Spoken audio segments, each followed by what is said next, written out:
Welcome to Mechanic. Today we have a 2011 BMW X3, and I'm going to show you how to be able to get into your vehicle in case whether the battery is dead in your key fob or the battery is dead in the car, and so when you hit the buttons they don't do any.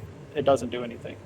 You can see that we have a keyhole here to be able to unlock the car, but we have our key fob here and we don't see that manual key, but it is here.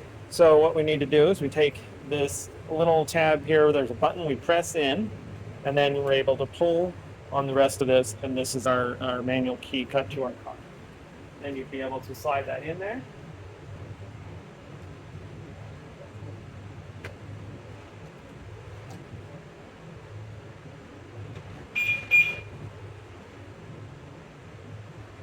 And be able to twist to unlock. So twist it toward the front of the vehicle to unlock it, twist it to the back to lock the car, and then just put it back in, and that way you have access to get into your car and get to be able to either jump start it or to be able to drive.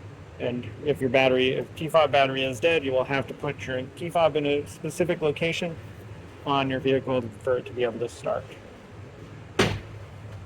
But that's how you would be able to use your manual key portion here to get into your vehicle in case the key fob battery is dead or the battery of your 12-volt battery is dead on your vehicle. Thanks for watching Mechanic, where you can be the mechanic.